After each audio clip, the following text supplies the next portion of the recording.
You're about to hear all the latest buzz on the Cross the Middle show. I'm your host, John Kuzma. We're going to talk about the new look Panthers in this latest episode.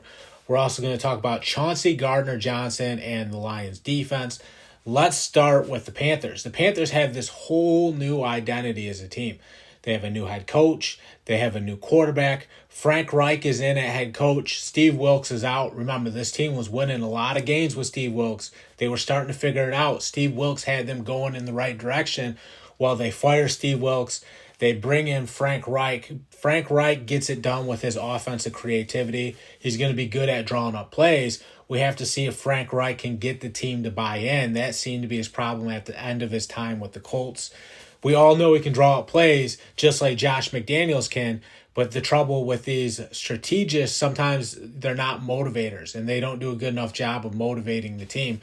That's what we have to see from Frank Reich to see if he can take the next step with the Panthers, because we have to figure out where it goes from Steve Wilks. Steve Wilks had this thing running pretty well. If Frank Reich can be better than Steve Wilks, the Panthers will be in great shape. If he takes a step back and it shows that Steve Wilks was better at commanding that team, then that's when we see Frank Reich get into a little bit of trouble where he might have to start taking offensive coordinator jobs instead of head coaching jobs. So that's where we're at with the Panthers situation. Can Frank Reich hit the ground running and use his creativity to take this team to another level? Certainly possible. We all know that's possible. He's got a new quarterback to help him execute the game plan. It's going to be fun to watch if it goes Frank Reich's way, because remember, he's a guy that is smart when it comes to play calling. He always has been, going back to his time with the Colts, with the Eagles, to his time as a backup quarterback behind Jim Kelly with the Bills. The guy knows how to dial it up on offense. There's no doubt about that. Sometimes, though, like I said with Josh McDaniels, we have these guys that we know can call plays. They just don't have a great command of the locker room. That's where we're at with Frank Reich. Does he finally get the team to buy in, and does he really step up as a head coach and get the Panthers where they need to be? Or does Frank Reich struggle and have the same problems that kind of plagued him at the end of his time with the Colts? The Panthers also have a new quarterback, a guy by the name of Bryce Young. Pretty good player. I'm sure you guys have heard of him, especially if you're listening to this podcast.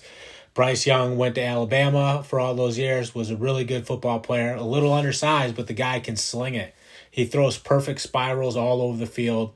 He can uncork the football. He's creative. He gets flushed out of the pocket and makes a lot of throws on the run. He can improvise on the fly very, very well. You're going to have to keep him in the pocket if you want a chance at stopping Bryce Young, because when he extends the play, it plays to his favor because he's so good at creating on the fly that if you let him get loose and you don't contain him as, the defense ends on the other side of the ball, it's tough to stop Bryce Young. Even then, he can step up in the pocket and beat you too. So the guy is so good. There's so many things he can do because he's so versatile. That's what makes Bryce Young such a big-time player, why he was the number one pick in the draft. I mean, to go number one in an NFL draft certainly says something. He went out there to Alabama, did what he had to do to become the number one pick. Much easier said than done. Believe me when I say that. Bryce Young got the job done. Give him some credit. Not an easy thing to do, and he got it done. So I like the fact that this team actually has a true number one quarterback on their roster. I know Sam Darnold was the guy last year. They went to some of their backups, some of the other quarterbacks they have on the roster. It was supposed to be Sam Darnold. He got hurt. They go to their other quarterbacks. Baker Mayfield was there, didn't make anything of the opportunity. So to have a real number one quarterback in there, a guy that can be the face of the franchise, a guy that can lead this team to prosperity, at least from a fan base's perspective, because the fan base has to be excited about Bryce Young. They have a new head coach who's an offensive guy. They have Bryce Young, who's a young quarterback prospect. I mean, there's a worse place to be in if you're the fucking Panthers. They could be in a lot worse shape than they are. I think they're actually in pretty good shape. They have some things going for them because of Frank Reich and Bryce Young. At least there's something they can hang their hat on. They're going to be an offensive football team. The other story we have is the Chauncey Gardner-Johnson story. So Chauncey Gardner-Johnson is doing what he does best, which is basically talking the talk and then walking the walk. I mean, the guy always backs it up. The guy's a good football player. There's no doubt about that. Going all the way back to his time with the Saints, going back to his time with the Eagles. I mean, the guy has always backed it up. He's always talked it, and he's always walked it. Well, he's doing the same thing with the Lions.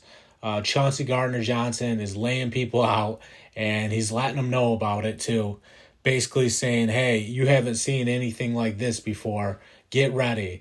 And, with the Lions having Aiden Hutchinson up front and getting pressure, they got Houston there too. There's rumors they could be in the hunt for Chase Young.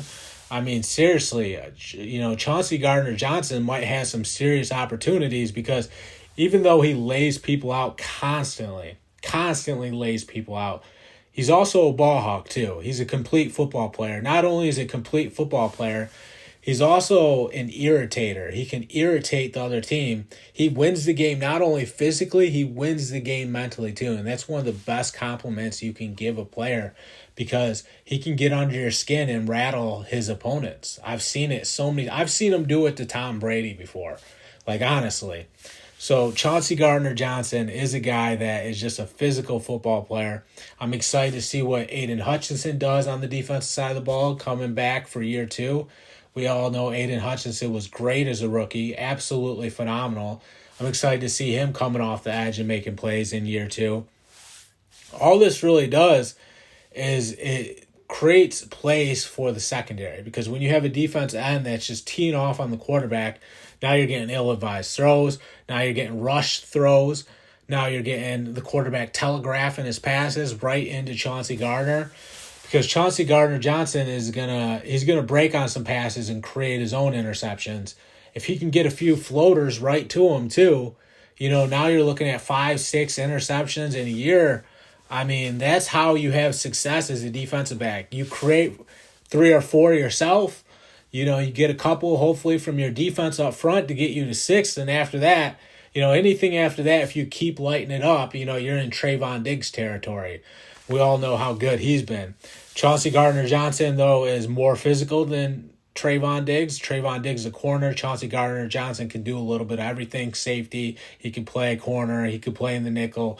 I mean, the guy could play anywhere. He's the most complete, the most versatile. I mean, the guy is a game changer on the defensive side of the ball. He's a guy that sets the tone for the team. I can't repeat that enough. How much he sets the tone for a team. I mean, the guy is a punishing brick wall defender in the secondary that is a headhunter. If you're not keeping your head on a swivel, Chauncey Gardner-Johnson might knock your head off. That's just the way he plays the game. So, I mean, on the back end of the Lions defense, they're going to be physical, way more physical than they were last year. And you look at the team that they're building, it's getting closer. They might be the favorite in the NFC North because they're starting to put it all together. I like the way Jared Goff's playing quarterback. They also have Hendon Hooker now that's looking great in camp to back Goff up. I mean, the team is looking pretty complete from top to bottom. We all knew they were getting close a year ago. Well, now they add Chauncey Gardner-Johnson, one of the best safeties in the NFL, one of the best secondary players in the NFL. I mean, he was one of the biggest mistakes that the Saints made this past year. They should have kept him. Even if they could have just kept him for one more year, they should have done it because Chauncey Gardner-Johnson went to the Eagles and made so many big plays for that defense. There's no way you can tell me that the Saints weren't missing him. They would have probably been a playoff team if they had Chauncey Gardner-Johnson because they don't have him. They weren't the same team. I don't think getting a draft pick for him was the right move. They should have tried to extend him no matter what the cost was. He goes to the Eagles. The Eagles get him in a trade. He balls out for the Eagles, puts up a ton of big plays, helps the Eagles get all the way to the Super Bowl. Thought he was going to be back, doesn't stick around. For whatever reason, he leaves. He goes to the Lions. Now he's with the Lions, making a bunch of big plays for the Lions defense in practice. That's Chauncey Gardner-Johnson. That's the guy he's always going to be. That's all I got for the Across the Middle show. I'm John Kuzma. Thank you for tuning in. I hope you guys have a great day.